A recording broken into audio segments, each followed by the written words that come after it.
فإن كل محدثة بدعة وكل بدعة ضلالة وكل ضلالة في النار.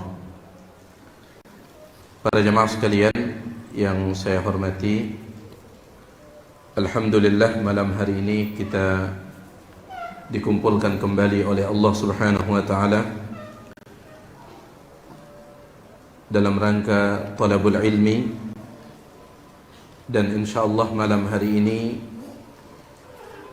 pembahasan yang terakhir dari pembahasan yang berkaitan dengan masalah ilmu.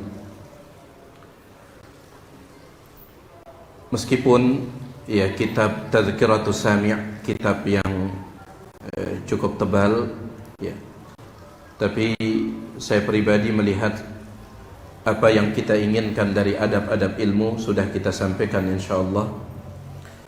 Sehingga malam hari ini Tiang ingin menutup pembahasan tentang itu dengan membaca 8 wasiat yang disebutkan oleh para ulama salaf dan juga ulama kita yang hidup di abad ini yang berkaitan dengan para penuntut ilmu.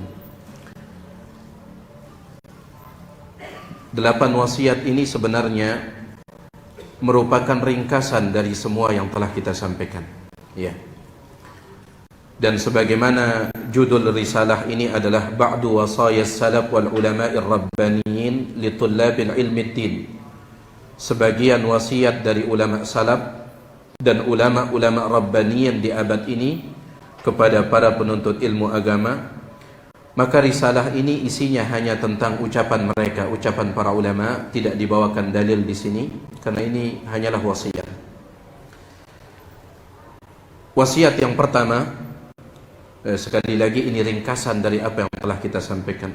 Wasiat yang pertama tentunya adalah ikhlasun niyati lillahi subhanahu wa ta'ala. Kembali para ulama kita mengingatkan supaya kita mengikhlaskan niat untuk Allah di dalam talabul ilmi. Dan untuk mengikhlaskan niat tersebut kita harus ingat kembali bahwasanya menuntut ilmu adalah ibadah, dan setiap ibadah membutuhkan keikhlasan. Allah Subhanahu wa taala menyebutkan wa ma umiru illa liya'budullaha mukhlishina lahuddin. Mereka tidak diperintahkan kecuali untuk beribadah kepada Allah dengan penuh keikhlasan. Dan sekali lagi menuntut ilmu adalah ibadah. Dikatakan oleh Al-Imam Al-Zahabi rahimahullah di sini, beliau mengatakan faqad kana as-salafu yatlubuna al-ilma lillah fanabulu. Dahulu para ulama salaf mereka menuntut ilmu itu karena Allah, fanabulu, maka mereka pun mulia. Wasaru a'immatan yuqtada bihim, dan mereka menjadi imam-imam yang diikuti karena kebaikan niat mereka. Wa talabahu qaumun minhum awwalan la lillah. Sebagian dari ulama salaf dahulu di awal-awal menuntut ilmu niat mereka bukan karena Allah, di awal-awal. Dan ini kadang terjadi ya, kadang terjadi. Wa hassaluhu, kemudian setelah itu mereka mendapatkan ilmu. Thumma istafaqu, ilmu mereka terus bertambah. Wa hasabu anfusahum, dan mereka introspeksi diri. Fajarrahumul ilmu ilal ikhlasi fi athna'it tariq. Maka ilmu agama yang mereka tuntut menyeret mereka, memaksa mereka untuk ikhlas. Ya, terkadang di awal-awalnya tidak ikhlas. Ya, tapi seiring dengan perjalanan dan seiring dengan bertambahnya ilmu, akhirnya ilmu itu sendiri yang menyeret mereka untuk ikhlas. Maka nasihat yang pertama ini adalah sebagaimana yang pernah kita sampaikan dan sering kita sampaikan adalah mari kita sama-sama mengikhlaskan niat di dalam menuntut ilmu dan di dalam semua ibadah. Al-wasiyatu tsaniyah, wasiat yang kedua, akhdhul ilmi an ulama'i ahli sunnah. Kita diwasiatkan oleh syekh yang menulis risalah ini agar kita mengambil ilmu dari ulama ahli sunnah. Dan ini berdasarkan ucapan para ulama salaf terdahulu, di antaranya Imam Muhammad bin Sirin yang sering antum dengarkan, inna hadzal ilma dinun, sesungguhnya ilmu agama ini itulah agama sebenarnya. Fanzuru amman ta'khuduna dinakum, maka lihatlah dari siapa kalian mengambil agama kalian. Ucapan yang sama juga diucapkan oleh saudara beliau yang bernama Anas bin Sirin ketika dia akan meninggal dunia. Di saat beliau sedang sakit parah sebelum meninggal dunia, saudaranya Imam Muhammad bin Sirin, namanya Anas bin Sirin, dia mengatakan, ittaqullaha ya ma'syaras syabab, wahai para pemuda, bertakwalah kalian kepada Allah. Unzuru mimman ta'khuduna hadhil ahadits, lihatlah dari siapa kalian mengambil hadis-hadis ini. Fa innaha min dinikum, karena hadis-hadis ini adalah bagian dari agama kalian. Ini beliau sampaikan ketika beliau akan meninggal dunia. Ya. Oleh karena itu, maka wasiat yang kedua ini perlu untuk kita perhatikan. Dan merupakan nikmat yang sangat besar ketika kita dibimbing oleh Allah untuk menimba ilmu dari ulama ahlu sunnah. Dikatakan oleh Al-Imam Ibnu Syaudzab, sebagaimana dinukilkan oleh Al-Imam Ibnu Battah Al-Ukbari, beliau mengatakan, inna min ni'matillahi 'ala syabab, sesungguhnya di antara bentuk nikmat Allah kepada para pemuda, idza tanassaka an yuwakhiya sahiba sunnatin yahmiluhu 'alaiha, di awal-awal dia menuntut ilmu, Allah bimbing dia untuk mengenal ulama sunnah yang akan membimbing dia dengan ilmu sunnah tersebut. Ini nikmat besar. Ya, ini nikmat besar. Maka para jamaah sekalian, wasiat yang kedua ini sebagaimana juga yang sudah kita sampaikan, perhatikan dari mana kita mengambil ilmu itu. Ya, pernah saya sampaikan pembahasan tentang ini, banyak orang mengatakan gara-gara pembahasan seperti ini banyak orang menuduh kita egois. Ya, mengatakan bahwasanya orang-orang salafi itu egois, mereka hanya mau menuntut ilmu dari kalangan mereka saja. Tidak apa-apa. Dituduh egois, dituduh mau menang sendiri dan seterusnya, tidak jadi masalah. Kita tidak mau mempertaruhkan agama kita. Kita tidak mau menjadikan agama kita yang merupakan darah daging kita ini sebagai sesuatu yang kita pertaruhkan. Sebagaimana ucapan Abdullah bin Umar yang sering kita bawakan, dinaka dinak, perhatikan agamamu, perhatikan agamamu, fa innahu dinuka wa lahmuk, sesungguhnya agamamu adalah, fa innahu lahmuka wa damuk, sesungguhnya agamamu adalah darah dan dagingmu. Khudhu minal ladzina istaqamu wa la ta'khudhu minal ladzina malu, ambil dari orang yang istiqamah akidahnya, lurus manhajnya, dan jangan ambil dari orang yang menyimpang akidah dan manhajnya. Ini wasiat yang kedua. Wasiat yang ketiga, al-iktsaru minasyuyukh. Ya. Kita diwasiatkan untuk memperbanyak guru. Al-iktsaru minasyuyukh, memperbanyak guru. Di sini dibawakan ucapan Al-Imam Abu Ayyub As-Sikhtiyani. Al-Imam Ayyub As-Sikhtiyani diriwayatkan oleh Al-Imam Ad-Darimi di dalam kitab Musnadnya.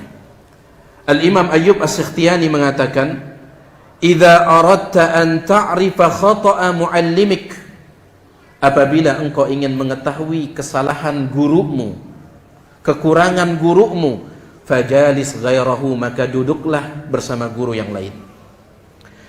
Ini bukan berarti mengajar kita untuk mencari-cari kesalahan guru kita, mencari-cari kesalahan ustadz kita, bukan. Tetapi beliau ingin mengajak kita untuk tidak fanatik. Karena ketika seseorang sudah fanatik, maka bisa jadi dia menganggap semua ucapan ustadznya itu benar. Sehingga ucapan ustadz yang lain meskipun dari kalangan ahlu sunnati wal jamaah, selama itu bukan ustadznya, tempat dia menimba ilmu, bisa jadi dia akan tolak mentah-mentah. Ya. Ini bukan untuk, sekali lagi, bukan untuk mencari-cari kesalahan ustadz, bukan. Tapi beliau ingin mengingatkan kita supaya tidak apa? Fanatik. Beliau mengatakan, "Idza aradta an ta'rifa khata'a muallimik."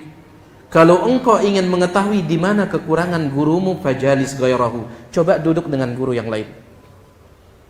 Karena Allah Subhanahu wa taala mengatakan, "Wa fawqa kulli dzi ilmin alim." Dan di atas setiap orang yang berilmu itu ada yang lebih berilmu. Ya. Dikatakan oleh Al-Imam Matar Al-Warraq rahimahullah, juga dinukilkan oleh Al-Imam Ibnu Abdul Barr, Al-Imam Matar Al-Warraq mengatakan, "Mathalul ladzi yarwi an 'alimin wahidin." Perumpamaan orang yang hanya mengambil ilmu dari satu guru. Hanya satu guru saja. Perumpamaannya adalah mathalul ladzi lahum ra'atun wahidah. Perumpamaannya seperti orang yang hanya punya satu istri. Ya. Antum suka tidak poligami? Ya. Maka poligami dalam menuntut ilmu juga. Perumpamaan orang yang punya satu guru, hanya satu guru, perumpamaannya adalah seperti orang yang hanya punya satu istri. Idza hadat baqiya, ketika satu istrinya itu haid, dia nggak bisa apa-apa. Begitu pula ketika antum hanya punya satu ustadz saja, ketika ustadznya sedang sakit tidak ngisi kajian, antum nggak mau hadir sama ustadz yang lain. Yo, kenapa antum nggak kajian? Ustadz fulan nggak kajian. Padahal ada ustadz fulan yang lain yang sama-sama ahlus sunnati wal jamaah, tapi antum hanya inginnya itu saja. Ya, subhanallah, perumpamaan Al-Imam Matar Al-Warraq ini luar biasa. Ya, seperti orang yang punya satu istri, ketika haid tidak bisa berbuat apa-apa. Beda kalau seandainya antum poligami misalkan, ketika istri pertama haid bisa datang ke istri yang kedua. Ustadz sedang haid istri yang kedua, bisa pindah ke istri ketiga. Ya. Baik. Jadi wasiat yang ketiga ini, perbanyak guru. Perbanyak guru. Syekhul Islam Ibnu Taimiyah mengatakan, tidak ada satu orang pun yang bisa menguasai seluruh ilmu agama. Tidak ada, kecuali Nabi Muhammad sallallahu alaihi wasallam. Berarti dari sini kita bisa mengetahui para ulama, orang-orang yang berilmu itu saling melengkapi satu dengan yang lain. Terkadang ustadz ini dia mengetahui banyak permasalahan, tetapi ada satu, dua, atau bahkan lebih yang dia tidak ketahui, dan itu diketahui oleh ustadz yang lain. Ya. Baik. Al-Imam Ibnu Hajar Al-Asqalani rahimahullah, beliau sampai memiliki satu kitab khusus. Satu kitab khusus Imam Ibnu Hajar Al-Asqalani. Isi kitab beliau itu adalah nama-nama guru beliau. Bayangkan, saking banyaknya guru beliau, lebih daripada 700 orang. Sampai beliau menulis kitab khusus daftar nama guru beliau. Kira-kira antum kalau tulis nama ustadz antum, berapa lembar jadinya? Pak Masud, berapa lembar? Baik. Jadi perbanyak guru. Kemudian tentunya yang kita maksud dengan perbanyak guru ini selama itu guru ahlus sunnati wal jamaah. Bukan maksudnya sembarangan ngambil. Sudah kita jelaskan pada poin yang kedua, wasiat yang kedua. Ya. Selama itu ustadz ahlus sunnati wal jamaah, antum datangi. Al-wasiyatur rabi'atu, wasiat yang keempat. Adamut takabburi 'alal ilmi wa hamilih. Beliau mewasiatkan kita jangan sombong terhadap ilmu dan kepada orang yang punya ilmu. Jangan sombong.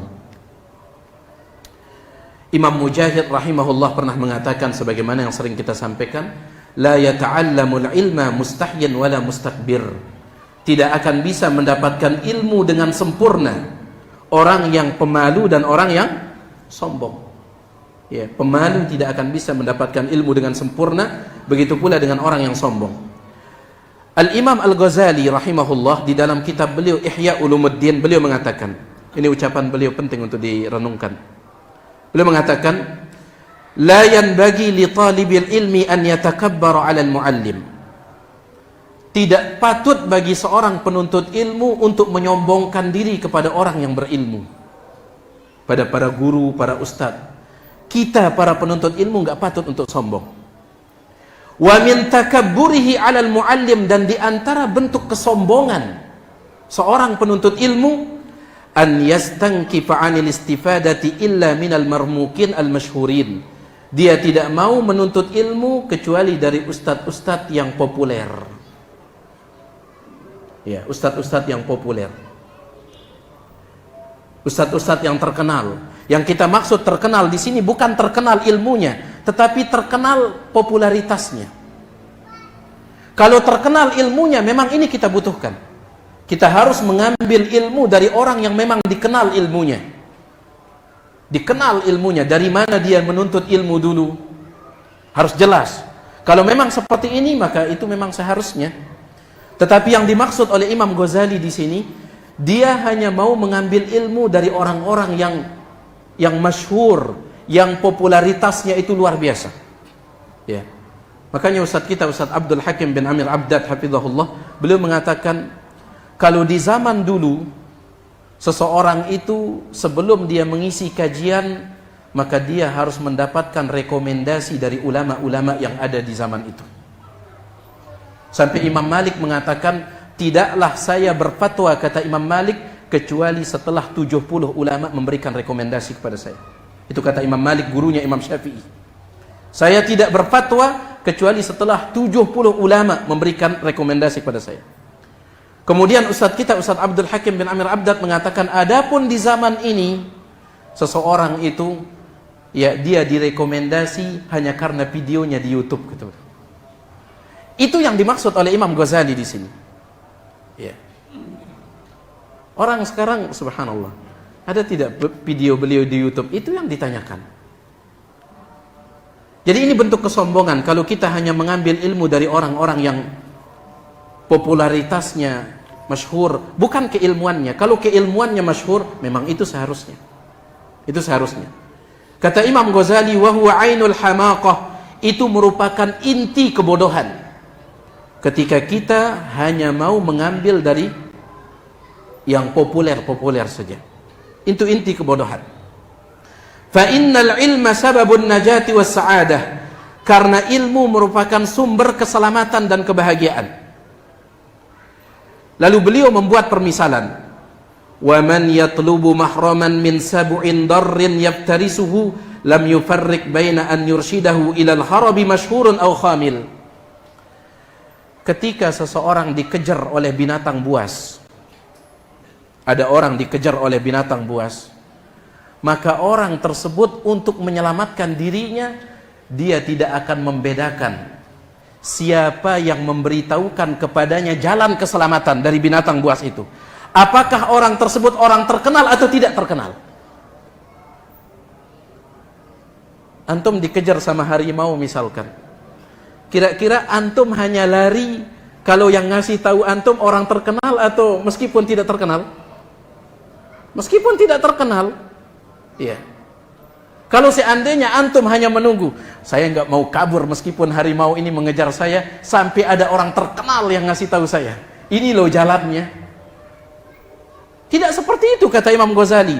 Orang tersebut akan lari siapapun yang memberitahukan dia, oh ini jalan untuk kabur, itu jalan untuk kabur. Bahkan meskipun orang tersebut dia tidak terkenal, maka dia akan mengikuti arahannya. Itu ketika dikejar oleh binatang buas. Lalu beliau mengatakan, wa darawatu siba'in nar bil juhali billahi ta'ala asyaddu min darawati kulli sabu'. Dan buasnya api neraka kepada orang-orang yang tidak mengenal Allah itu lebih dahsyat daripada binatang buas.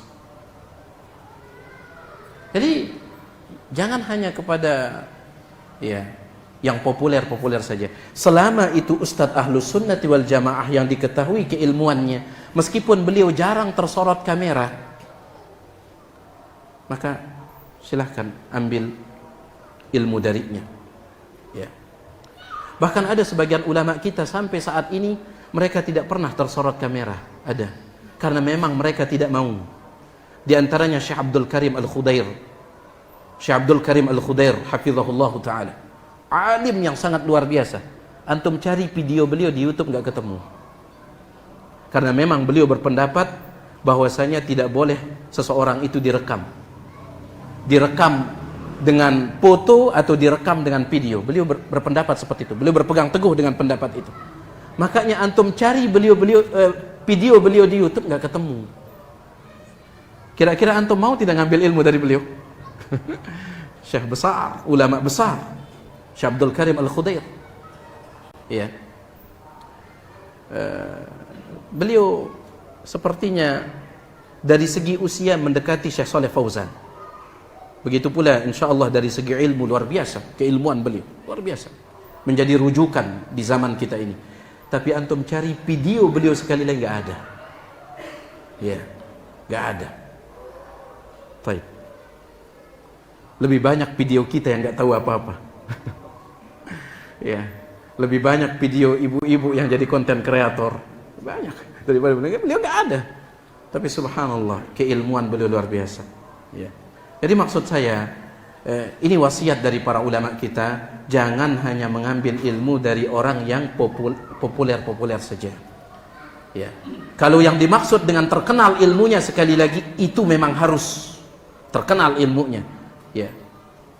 Karena di zaman kita ini terkadang ya kita biasa-biasa saja, akan tapi kita diuji, sebagaimana perkataan Imam Ahmad. Imam Ahmad mengatakan waqad bulitu bisyuhrah. Sungguh, kata beliau, saya sedang diuji oleh Allah dengan popularitas, kata beliau. Ya. Nah, ini dia wasiat yang keempat. Ini pun juga sebenarnya sudah kita sampaikan. Jadi sekali lagi, 8 wasiat ini ringkasan dari apa yang telah kita sampaikan. Wasiat yang kelima, al-hirsu ala huduril ilmi. Bersemangat untuk menghadiri majelis ilmu. Ya, bersemangat untuk menghadiri majelis ilmu. Wasiat beliau. Terutama pengajian-pengajian yang sifatnya rutin. Ya, pengajian-pengajian yang sifatnya rutin, antum hadiri dia. Bukan berarti kita menyepelekan tabligh akbar, daurah, bukan. Tetapi kajian rutin ini memang sangat diperhatikan oleh para ulama kita, orang-orang yang berilmu. Ketika kami dulu tinggal di Batam, ya, Ustadz kita, Ustadz Abdul Hakim bin Amir Abdad, kebetulan beliau yang menjadi perintis dakwah di Batam. Sehingga apapun masalah di Batam, maka beliau dilaporkan ke beliau. Ustadzuna Ustadz Abdul Hakim bin Amir Abdad. Dakwah sunnah itu ba'dallah. Setelah Allah, kemudian dengan jasa beliau mulai dikenal di Batam. Sehingga apapun permasalahan maka dilaporkan ke beliau. Ustadzuna Ustadz Abdul Hakim bin Amir Abdad menasihati kepada para asatidah di Batam itu. Beliau menasihati, kata beliau, kurangi daurah-daurah dari ustadz-ustadz luar, kata beliau. Perbanyak majelis taklim yang sifatnya rutin, kajian-kajian kitab. Itu nasihat beliau, karena memang seperti ini kajian para ulama, kata beliau. Ya. Jadi kadang kita kajian rutin itu kurang mendapatkan perhatian kadang. Kita lebih senang dengan tematik-tematik kadang. Ya. Bahkan antum lihat, ada seorang ulama namanya Al-Imam Abul Hasan Al-Qarhi rahimahullah. Al-Imam Abul Hasan Al-Qarhi rahimahullah, beliau mengatakan, kuntu ahduru majlisa Abi Hazim yaumal jumu'ati bil ghadah. Aku tetap hadir di pagi hari Jumat pengajiannya Al-Imam Abu Hazim. Ya, ada seorang ulama namanya Imam Abu Hazim, dia punya pengajian rutin pagi Jumat. Aku selalu datang min ghairi an yakuna darsun, meskipun sedang libur. Sudah diumumkan, besok pengajian, pertemuan besok libur, tapi tetap saya datang, kata beliau. Kenapa dia datang? Li'alla anqudu 'adati minal hudur. Aku tidak ingin merubah kebiasaanku hadir. Subhanallah. Seperti itu mereka. Aku tidak ingin merubah kebiasaanku hadir. Ya, ini sudah rutin. Maka saya hadir. Karena seseorang, subhanallah jamaah sekalian, kita ini kalau sudah punya alasan satu kali, biasanya akan muncul alasan yang kedua.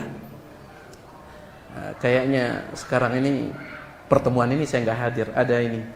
Besoknya lagi ada lagi alasan yang baru. Besoknya ada lagi, hingga akhirnya hilang, tenggelam. Ya. Oleh karena itu beliau mengatakan min ghairi an yakuna darsun, tidak ada pengajian, sudah diumumkan tidak ada pengajian. Tetap saya datang li'alla anqudu 'adati minal hudur. Aku tidak ingin membatalkan dan merusak rutinitasku hadir. Baik. Jadi kita harus miliki semangat, ya. Tapi alhamdulillah ya, kita kalau masalah semangat nuntut ilmu, kita memang alhamdulillah kita bahagia melihat ikhwan Ahlus Sunnati wal Jamaah luar biasa semangat dalam nuntut ilmu. Alhamdulillah. Al-wasiyatus sadisatu, wasiat yang keenam, al-hudur biniyatil istifadah la ghairiha. Usahakan kalau kita hadir pengajian, hadirlah dengan niat untuk mendapatkan ilmu, bukan niat yang lain. Hadir dengan niat untuk mendapatkan apa? Faidah ilmu, bukan yang lain. Apa maksudnya yang lain itu?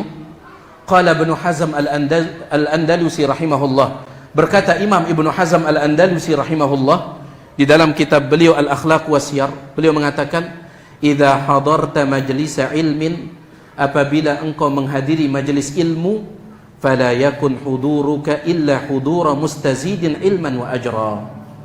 Jangan sampai engkau hadir kecuali dengan niat untuk mendapatkan faidah pahala dan juga faidah ilmu.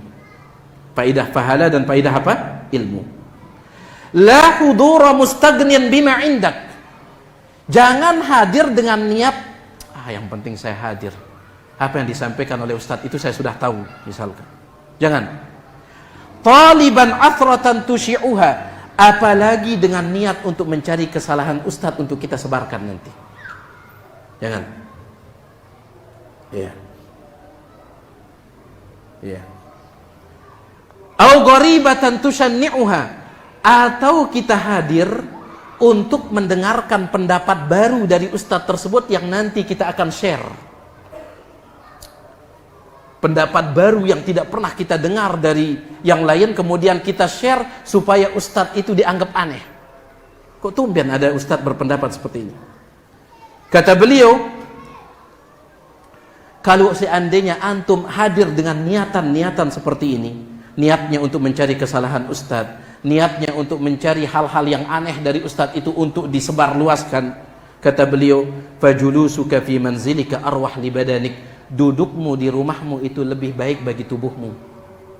Wa akram li khuluqik, lebih menjaga akhlakmu. Wa aslam li dinik, dan lebih menyelamatkan agamamu. Ya. Duduk di rumah lebih menyehatkan badan, kemudian juga lebih bagus untuk akhlak, dan juga lebih menyelamatkan apa? Agama. Kalau niatnya seperti itu. Ya. Baik. Jadi hadir dengan niat untuk menimba ilmu, supaya kita dapat faidah ilmu, menghilangkan kejahilan yang selama ini menguasai diri kita. Al-wasiyatus sabi'atu, wasiat yang ke-7. Ya, ada 8 wasiat, 2 lagi. Al-amalu bil ilmi, kita diwasiatkan untuk mengamalkan ilmu. Ini penting. Ya, sudah saya sampaikan tadi, kalau semangat nuntut ilmu kita jamaah sunnah di Lombok ini, Masya Allah, luar biasa. Kadang ada di antara kita sampai hadir dalam satu hari itu 3 kali kadang. Sekarang kita butuh pengamalan sekarang. Qala al-Fudail bin Iyad rahimahullah, berkata Imam Fudail bin Iyad rahimahullah, la yazalu al-alimu jahilan bima alima hatta ya'mala bihi. Seseorang tetap dikatakan jahil meskipun dia banyak pengetahuan, tetap dikatakan jahil hatta ya'mala bihi, sampai dia mengamalkan ilmu yang dia ketahui. Fa idza 'amila bihi kana 'aliman, kalau dia sudah mengamalkan ilmu yang dia ketahui, maka saat itulah dia bisa disebut sebagai orang alim. Tapi kalau seandainya ilmunya hanya koleksi saja, ya, maka itu sebuah kejahilan. Jadi kita butuh untuk mengamalkan ilmu. Qala ba'dul hukama, sebagian ulama berkata, sebagaimana disebutkan oleh Imam Al-Khatib Al-Baghdadi, sebagian ulama mengatakan al-ilmu khadimul amal. Ilmu adalah pelayan bagi amalan. Ilmu pelayan bagi amalan. Wal amalu ghayatul ilmi, dan amalan adalah tujuan ilmu dituntut. Falaulal amal, seandainya bukan karena untuk beramal, lam yutlabil ilmu, Allah tidak menyuruh kita menuntut ilmu. Kalau bukan karena untuk beramal, Allah tidak menyuruh kita menuntut ilmu. Ya. Berarti ilmu ini tujuan atau sarana? Tujuan atau sarana? Sarana. Jangan sibuk dengan sarana dan melupakan tujuan. Tujuannya apa? Beramal. Tujuannya beramal. Ya. Baik. Tapi sarana ini juga penting. Bahkan subhanallah, dikatakan oleh Imam Abdullah ibnul Mu'taz rahimahullah, kata beliau, ilmul munafiqi fi qawlihi, ilmunya orang munafik itu ada di lidahnya. Wa ilmul mu'mini fi amalihi, sedangkan ilmunya orang beriman itu ada di amal perbuatannya. Ilmunya orang munafik hanya di lidahnya. Dia tahu ini, dia tahu itu, tapi dia tidak amalkan. Itu ilmunya orang munafik. Sedangkan ilmunya orang beriman itu fi amalihi, ada di dalam amalannya.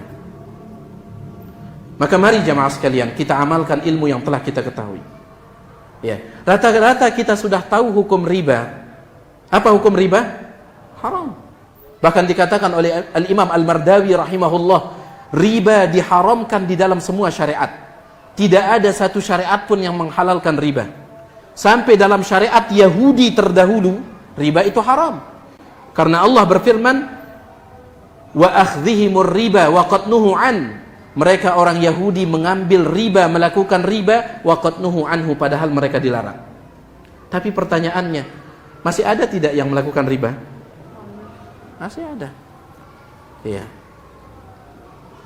Jadi jangan sampai ilmu kita hanya koleksi saja. Al-Imam Muhammad Ibnul Fadl Al-Balkhi mengatakan, Islam ini hancur gara-gara 4 orang. Ya. Kata beliau, zahabul Islam min arba'atin. Hancurnya Islam, hilangnya Islam gara-gara 4 orang. Yang pertama, la ya'maluna bima ya'lamun. Orang-orang yang tidak mengamalkan apa yang mereka tahu. Ini yang pertama. Pintu kehancuran Islam yang pertama, adanya orang-orang yang mereka tidak mengamalkan apa yang telah mereka tahu. Yang kedua, wa ya'maluna bima la ya'lamun. Adanya orang-orang yang beramal tanpa ilmu. Ini sebaliknya ini. Ibadahnya Masya Allah, ibadahnya luar biasa. Luar biasa banyaknya, bukan luar biasa benernya.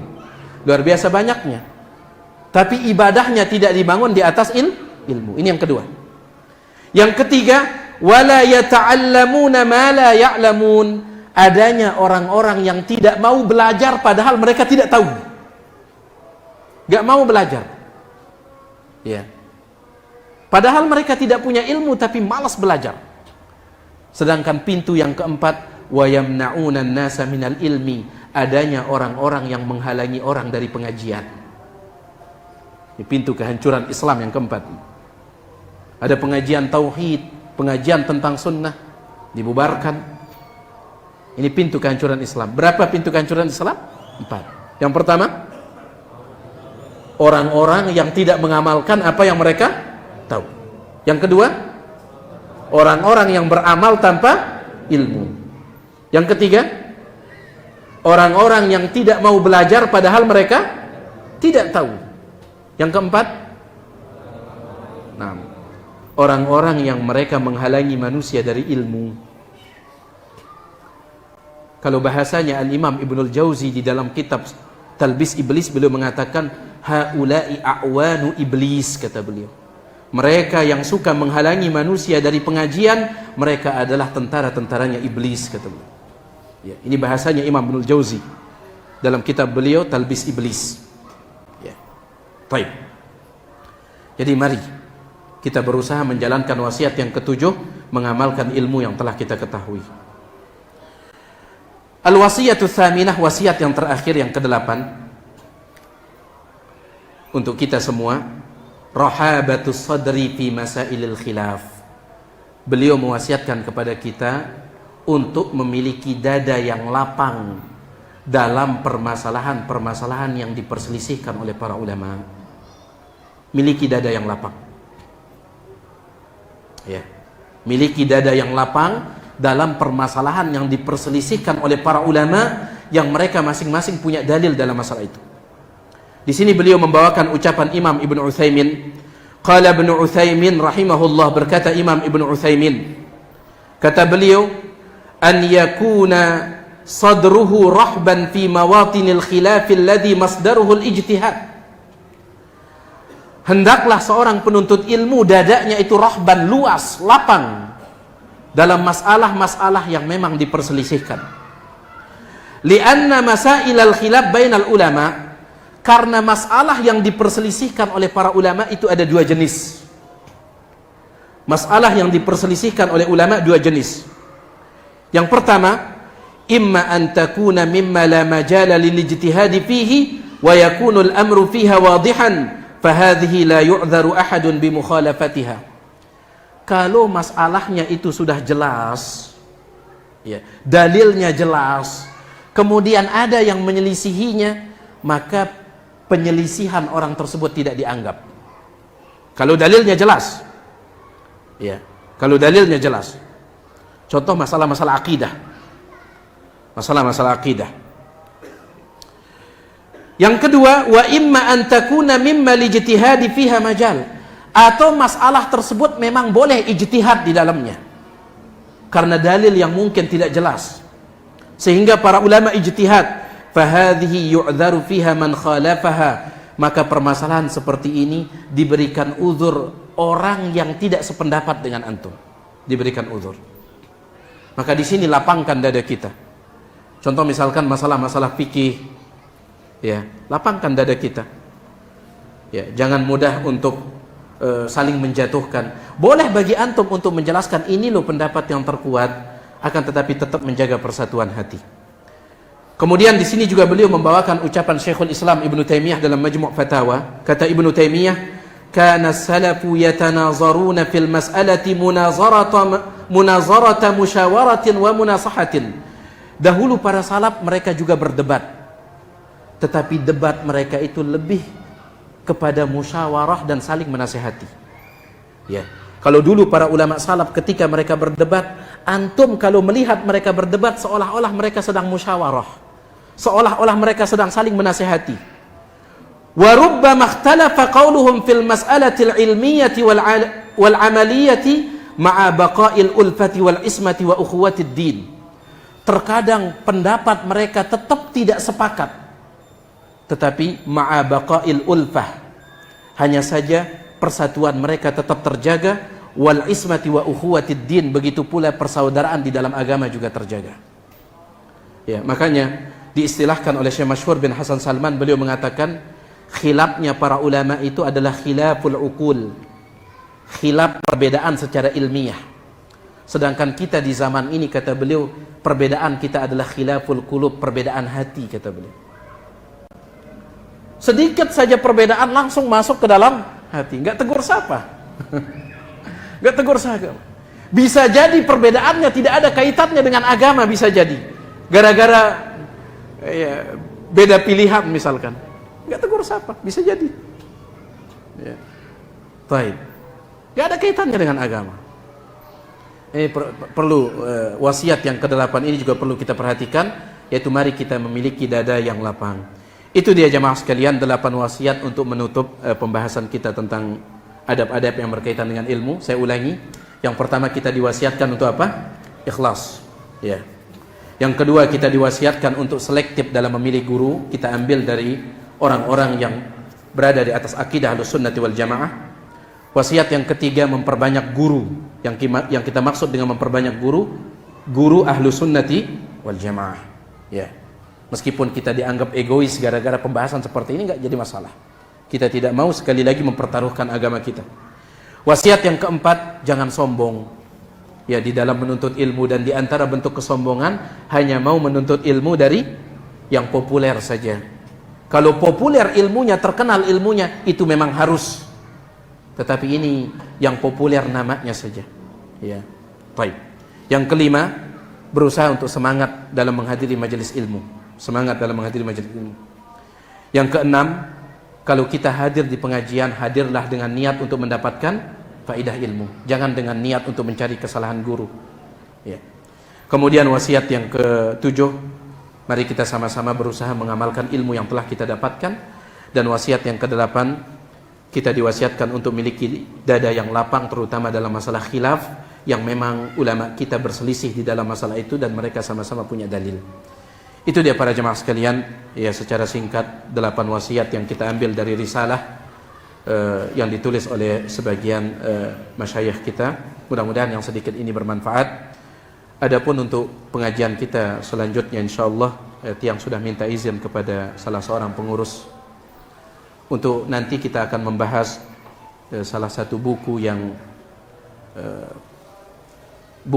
tidak seberapa yang kita tulis dengan judul 12 kaidah mengenal bid'ah.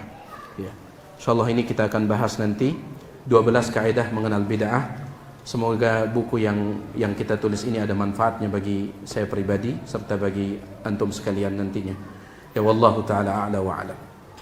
Kalau ada yang ingin ditanyakan, jangan, persilahkan selesai adzan kalau ada. Allah. yang tidak mau menggunakan sarana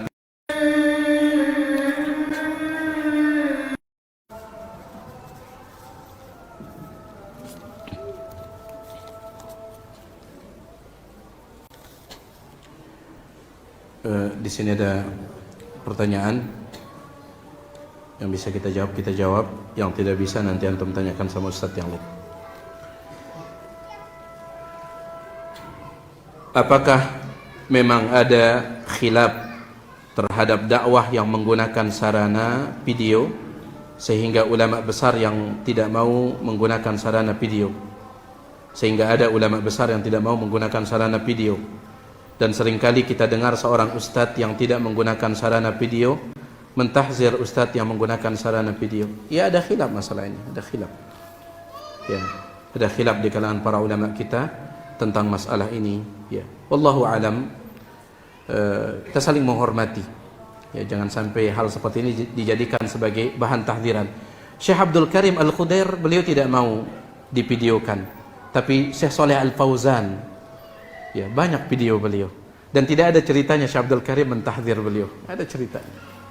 Ya, ada ceritanya sama sekali. Ya, ini masalah khilaf di kalangan para ulama. Mereka mencontohkan seperti itu. Ya, masalah khilaf yang memang sama-sama mereka punya ijtihad dalam masalah itu, maka saling menghormati. Silahkan antum berpegang teguh dengan pendapat antum tanpa menjatuhkan yang lain. Ya. Makanya Syekh Ibn Utsaimin dalam Kitabul Ilmi, ketika beliau mengomentari Syekh Albani rahimahullah ta'ala, Syekh Albani berpendapat bangkit dari ruku sami Allahu liman hamidah itu tidak bersedekap. Itu pendapatnya Syekh Albani. Kalau ada yang bersedekap, maka beliau memandang perbuatan itu bid'ah. Perbuatan itu bid'ah. Ya. Syekh Ibn Utsaimin mengatakan harusnya tidak dibid'ahkan, kata Syekh Ibn Utsaimin. Kalaupun beliau tidak setuju, harusnya tidak dibid'ahkan. Kenapa? Karena ini masalah khilaf. Khilaf yang sama-sama kuat dan sama-sama punya dalil. Bahkan Syekh Masyhur bin Hasan Salman, muridnya Syekh Albani, ketika ditanya apakah setelah bangkit dari ruku itu kita bersedekap ataukah tidak, Syekh Masyhur, muridnya Syekh Albani, Syekh Albani mengatakan apa? Bid'ah. Syekh Masyhur mengatakan, menurut saya, kata beliau, ketika bangkit dari ruku itu tidak perlu bersedekap, tapi saya tidak setuju kepada guru saya yang membid'ahkannya. Lihat, saya tidak setuju dengan guru saya yang membid'ahkannya, kata Syekh Masyhur bin Hasan Salman, muridnya Syekh Albani. Ya. Jadi ada khilaf dalam masalah ini. Ya, kita saling toleransi, ya. Wallahu taala a'lam.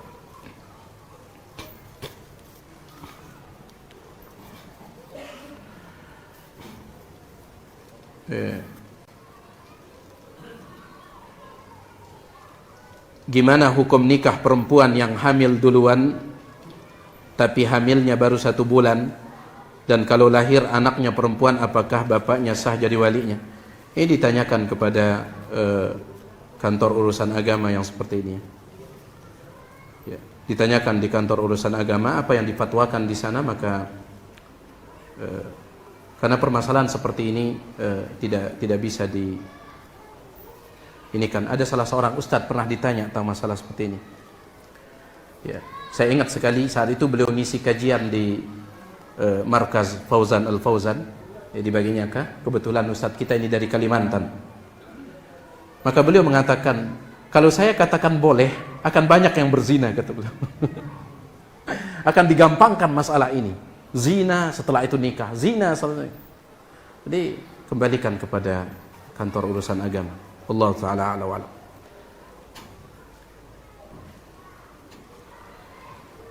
Minta penjelasan tentang kaedah-kaedah dalam ruang ijtihad. Ya. Banyak kaedahnya, tetapi satu intinya. Yang boleh berijtihad adalah orang yang layak berijtihad. Itu sudah. Para ulama. Antum boleh tidak antum ijtihad? Jangan. Jangan. Ulama yang boleh berijtihad. Ya, ulama yang boleh berijtihad. Makanya Nabi SAW dalam hadis beliau tidak mengatakan idza jtahadal muslim, apabila seorang muslim berijtihad, tidak. Beliau tidak mengatakan apabila seorang muslim, karena kita juga muslim, tapi beliau mengatakan idza jtahadal hakim fa asaba falahu ajran, apabila seorang hakim berijtihad. Hakim di zaman dulu itu tidak boleh menjadi hakim kecuali ulama besar. Berarti ulama. Makanya para ulama mengatakan idza jtahadal hakim ay idza jtahadal alim. Apabila seorang ulama berijtihad, kemudian ijtihadnya benar, falahu ajran, dia dapat 2 pahala. Wa idza akhta'a falahu ajrun wahid, kalau dia keliru ijtihadnya dapat berapa pahala? 1. Tapi kalau kita yang ijtihad, salah benarnya dapat dosa. Kenapa? Karena kita bicara tanpa ilmu. Makanya ulama mengatakan, kalau ada orang alim ditanya, Syekh, ya, atau Pak Imam, apa hukum masalah ini? Ulama tersebut dia berusaha menghadirkan dalil-dalil yang dia ketahui. Setelah dia tumpuk dalil itu di kepalanya, dia mengatakan, wallahu ta'ala a'la wa alam, sepertinya masalah ini dibolehkan. Ternyata pendapatnya keliru. Dapat pahala tidak? Dapat.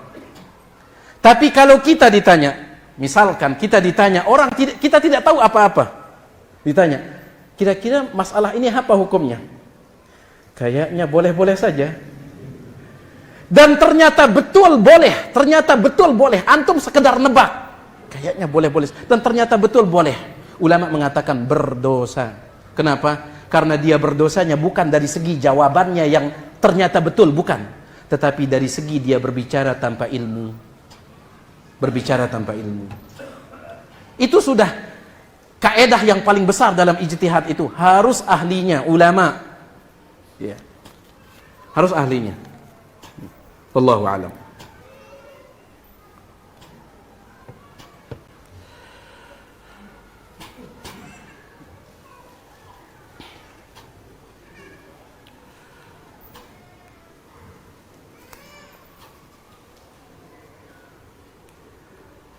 Mana lebih kuat dalilnya?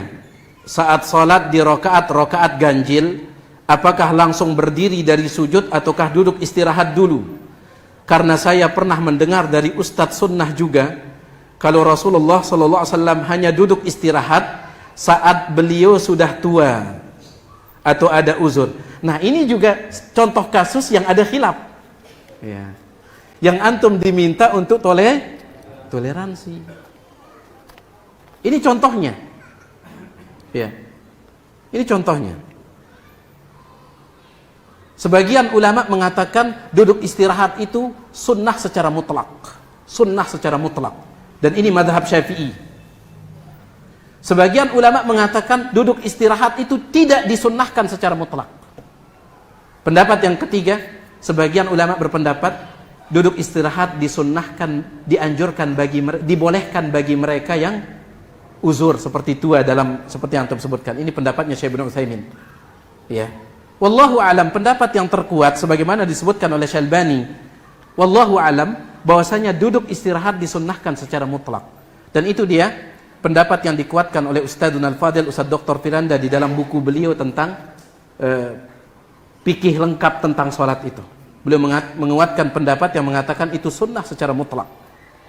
Ya. Jadi ada khilaf masalah ini, ya, toleransi. Semua sepakat bahwasanya siapa yang duduk istirahat ataupun tidak duduk istirahat, sholatnya apa? Sah, semua ulama sepakat. Sama seperti antum turun tangan duluan ketika sujud atau turun lutut duluan. Kata Syekhul Islam Ibnu Taimiyah dalam Majmu' Fatawa, semua sepakat. Yang turun pakai tangan duluan ataupun lutut duluan, semua sepakat sholatnya sah. Yang mereka perselisihkan mana yang lebih afdal, itu saja. Maka jangan gontok-gontokan gara-gara masalah lebih afdal. Iya. Gara-gara masalah lebih afdal. Jangan gontok-gontokan gara-gara masalah lebih afdal. Semua ulama kok sepakat. Antum turun pakai tangan duluan, antum turun pakai lutut duluan, sepakat sah salatnya, tidak ada mengatakan batal. Tapi mereka innama tanaza'u fil afdal, kata Ibnu Taimiyah, yang mereka perselisihkan mana yang lebih afdal. Ini antum toleransi saja. Ya. Bagaimanakah caranya menghadapi ujian dengan ikhlas, khususnya dalam rumah tangga? Ya.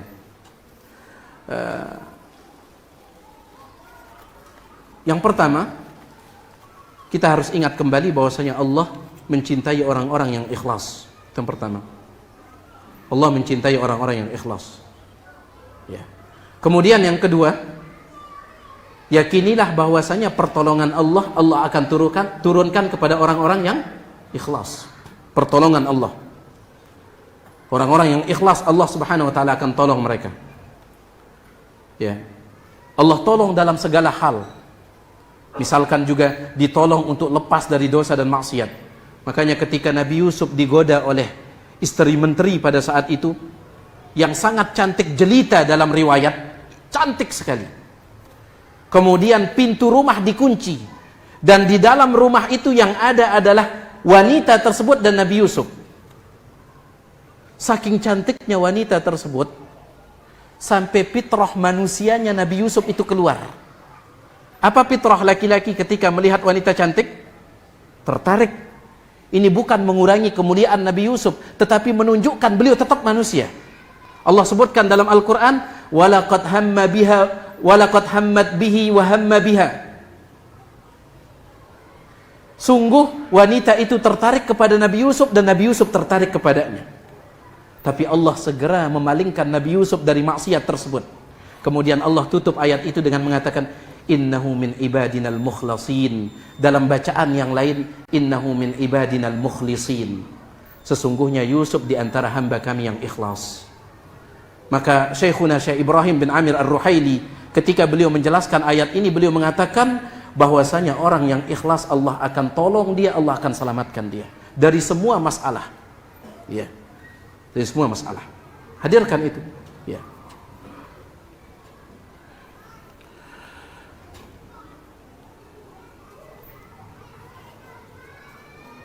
Baik, sini ada satu pertanyaan. Mohon penjelasan tentang tafsir surah Ar-Rum ayat 1, 2 dan 3. Allah Subhanahu wa taala dalam surah Ar-Rum ayat 1 bukan ayat 1 ya, ayat 2, 3 dan 4. Karena ayat 1-nya alif lam mim.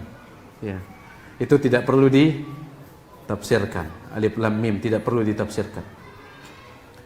Ya, gulibatir rum fi adnal ardi wa hum min ba'di ghalabihim sayaglibun fi bid'i sinin lillahi al-amru min qablu wa min ba'd wa yawma idzi yafrahul mu'minun. Yaitu Allah menyebutkan bahwasanya nanti bangsa Romawi, kata Allah, akan menang melawan bangsa Persia. Bangsa Romawi. Dan ketika bangsa Romawi menang, orang-orang yang beriman, para sahabat pada saat itu mereka bergembira atas kemenangan bangsa Romawi. Padahal dua-duanya ini di luar Islam. Cuman Romawi itu rata-rata Nasrani, orang-orang Romawi Nasrani. Sedangkan Persia rata-rata apa? Majusi, penyembah api. Ya. Meskipun dua-duanya kafir, akan tetapi yang namanya kekufuran itu bertingkat-tingkat. Mana yang lebih parah kekafirannya? Nasrani ataukah Majusi? Majusi.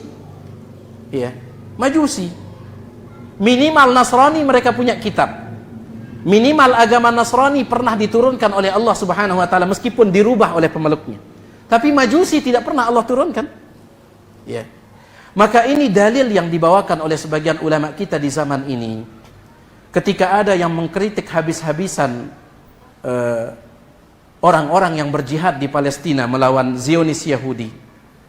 Kita katakan, seandainya saudara kita yang ada di Palestina yang berjihad tersebut, seandainya manhaj mereka menyimpang, tapi mereka tetap muslim.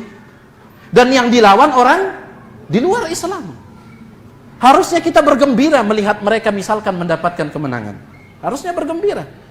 Seandainya manhaj mereka menyimpang, tapi Syekh Masyhur bin Hasan Salman mengatakan sebagian mereka salafi, kata beliau Syekh Masyhur bin Hasan Salman.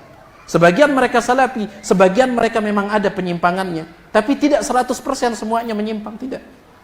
Seandainya pun mereka menyimpang, mereka tetap muslim dan yang mereka lawan itu orang kafir. Kalau seandainya para sahabat bergembira atas kemenangan Romawi yang Nasrani atas orang Persia yang Majusi, kenapa kita tidak bergembira melihat mereka ini? Ya. Jadi itu dia terkait dengan ayat ini. Ya. Wallahu taala a'lam wa alam. Ada beberapa pertanyaan yang bisa antum tanyakan sama ustadz yang lain ya, karena keterbatasan ilmu bisa antum tanyakan sama ustadz yang lain. Wallahu taala ala wa alam. Mudah-mudahan yang sedikit ini ada manfaatnya. Subhanakallahumma wa bihamdik asyhadu an la ilaha illa anta astaghfiruka wa atubu ilaik. Assalamualaikum warahmatullahi wabarakatuh.